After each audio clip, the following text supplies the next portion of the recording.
नवरंगपुर जिलार रक्ततीर्थ पापड़ाहांडी ठारे पालित हो जाइछि शहीद स्मृति दिवस।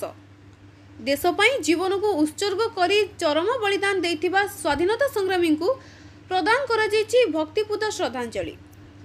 शहीद स्मृति कमिटी पक्षरु प्रज्वलित शहीद मशाल नवरंगपुर एक शोभायात्रा बाहरी भारत मातार जयगान सह पापड़ाहांडी शहीद स्मृति मीनार निकटरे पहुंचीथिला। शहीद स्मृति मीनार ठारे मशाल स्थापन करा जाई श्रद्धांजलि ज्ञापन पर स्मृति सौध ठारे स्वाधीनता संग्रामी प्रतिमूर्ति रे माल्यार्पण करा जायतिला। परे टूरी नदी पट ठारे तिलतर्पण पूर्वक अमर शहीद मानक उद्देश्य रे श्रद्धा सुमन अर्पण करथिले। एथिसह जिला पुलिस पक्षरु शहीद को उद्देश्य रे सामरिक अभिवादन प्रदान करा जायतिला।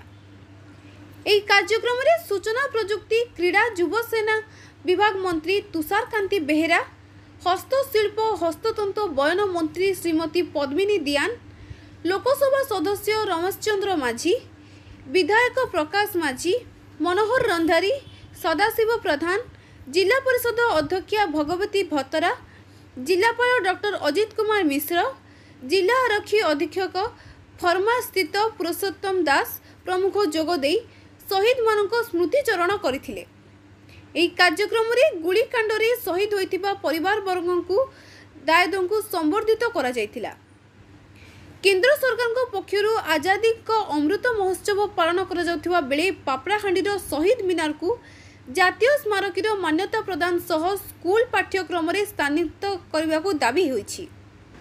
सूचना योग्य जे 1942 मसीह भारत छाड़ आंदोलन समय अगस्त मास 24 तारिख दिन माधव प्रधान को नेतृत्व में डाबू गाँ अभिमुखे आंदोलन पर जाउथिबा समय रे पापड़ाहांडीर टूरी निकट में ब्रिटिश गुली रे स्वाधीनता संग्रामी माने प्राणबली देथिले।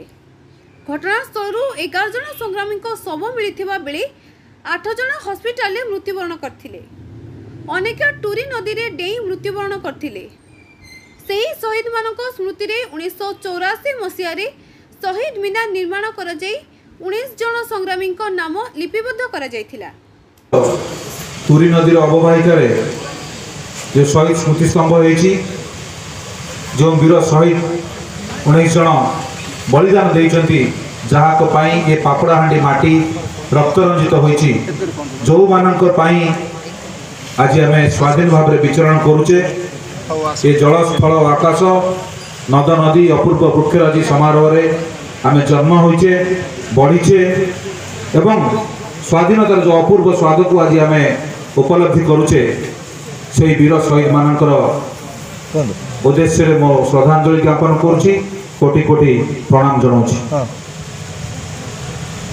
आमे आज इतिहास को परिवर्तन करिवार समय आसीछि। आमे जेते बेले साना बेले इतिहास बही पढ़ी आसीचे, ठीक अछि।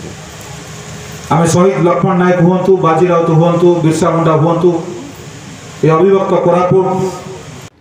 नवरंगपुर मधुसूदन हरिजन रिपोर्ट, जनशक्ति टीवी।